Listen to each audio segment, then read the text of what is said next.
তো আসলে আমি এখন যে কথাগুলো বলবো তোমরা খুব মনোযোগ দিয়ে শোনো। চুলকানি বা খোসপাসরা বা স্ক্যাবিস এই রোগটা আসলে খুবই কমন।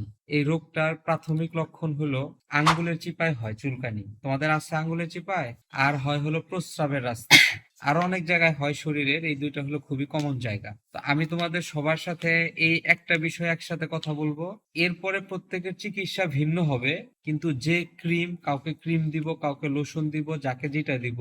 ধরো আমি একটা ওষুধ দিলাম ধরো 22 তারিখ রাতে, তোমরা যেটা করবা যেদিন রাতে লাগাইতে বলবো ওই দিন রাতে গলা থেকে পায়ের পাতা পর্যন্ত সব জায়গায় লাগাবা। কথা বুঝতেছো?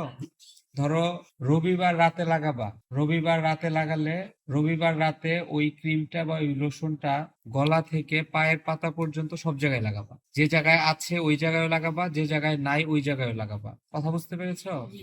আচ্ছা, এর পরের দিন রবিবার রাতে কিন্তু তুমি লাগাইছো, সোমবার দিন তুমি যে কাজটা করবা 10টা 11টায় বা যখন তারপরে গোসলের সময় গোসল করবা।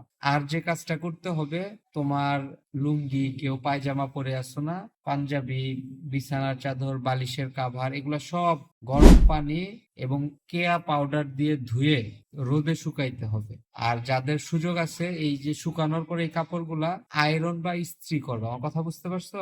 আয়রন করে না, আয়রন করবে একটু বেশি তাপে। কথা বুঝতে পারছো? তাহলে 2 দিন দিব, ধরো রবিবার দিলাম, সোমবার দিন একবার করবা, এরপরে আবার যাকে যেদিন দিব ওই দিন রাতে লাগাবা, পরের দিন গোসল করবা। আর তোমাদের বাসায় যদি কারো থাকে, তোমরা কি মাদ্রাসায় থাকো না বাসায় থাকো? আচ্ছা, বাসায় কারোর থাকলে তাদেরকেও চিকিৎসা করতে হবে, কেমন?